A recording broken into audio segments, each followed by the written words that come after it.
આજ સવારમાં early મોર્નિંગમાં eco van દ્વારા જ્યારે 9 બાળકોને એક સ્કૂલના વિદ્યાર્થીઓને લઈ જઈ રહ્યા હતા ત્યારે ઇકો વાન પલટી ખાઈ ગઈ અને 6 બાળકોને નાની મોટી ઈજા થઈ. બધા સ્વસ્થ છે. પોલીસને સંપૂર્ણપણે તપાસ કરી રહી છે. સામેથી બસ આવતી હતી ઇકો, બસ રોંગ સાઈડમાં છે કે ઇકો છે એ બધું તપાસ કરીને એના એક્શન લેવાશે. પરંતુ આ એક એવો મુદ્દો છે, 15 દિવસ પહેલા પણ મીડિયાઓએ એક બે દીકરીઓ વાનમાંથી પડી ગઈને ખૂબ સારી રીતે એમને ટીવી સ્ક્રીન પર બતાવી વાલીઓને જાગૃત કરવાનો એક સારો પ્રયાસ થયો હતો મીડિયા દ્વારા.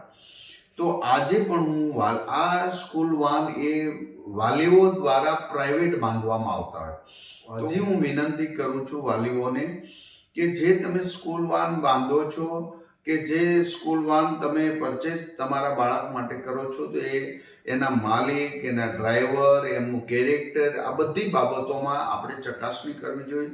શિક્ષકોને પણ હું વિનંતી કરું છું કે આવી કોઈ હરકત, સ્પીડ ડ્રાઇવિંગ વગેરે હોય તો એના વાલીને ચોક્કસ જાણ કરવું જોઈએ. તમારા વાનવાળો આ ગાડી બરોબર ચલાવતો નથી. માત્ર ડ્રાઇવિંગ નહીં પણ એમના કેરેક્ટર, બાળક સાથેની ડ્રાઈવરની હરકત, એમનો વ્યવહાર, આ બાબતમાં પણ વાલીઓએ બાળક સાથેનો સંવાદ કરવો જોઈએ. બાળકને પૂછવું જોઈએ કે તમારા જે વાનના ડ્રાઈવર છે એ કેટલી સ્પીડથી ગાડી ચલાવે છે, કેમ ચલાવે છે, કોઈ ગંદી હરકત નથી કરતા. આ બધી બાબતોમાં ચકાસણી થવી જોઈએ. ખૂબ સારા વાનવાળા હોય જ છે, પરંતુ આવા ક્યારેક જ બનાવ બનતા. આજે જે ગાડી મેં જોઈ, ટીવી સ્ક્રીન પર જોઈ, મીડિયામાં જોઈ રહ્યો છું, જેની સ્પીડ અને એની ગતિ એ ખરેખર બાળકો માટે બહુ જોખમી સવારી ગણી શકાય. ત્યારે આ એક સામૂહિક પ્રશ્ન છે અને સરકાર દ્વારા પણ આરટીઓ દ્વારા, પોલીસ દ્વારા ચકાસણી થઈ રહી છે. એમના લાયસન્સ, એમની ભૂલ હોય તો મેમો આપવાનો, વાન જપ્ત લેવા સુધીની કાર્યવાહી પોલીસ અને આરટીઓ વિભાગ કરી જ રહ્યા છે.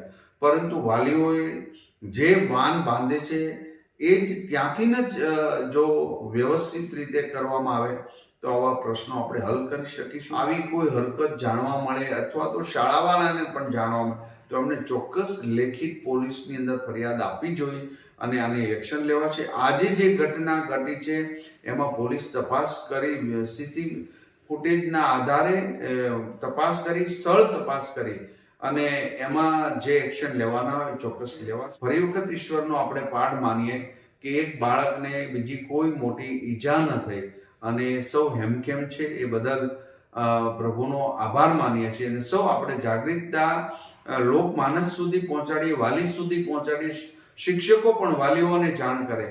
આવો સામૂહિક રીતે આ પ્રશ્ન હલ કરીએ એ જ આપણા આપ સૌના મંતવ્યો હોઈ શકે.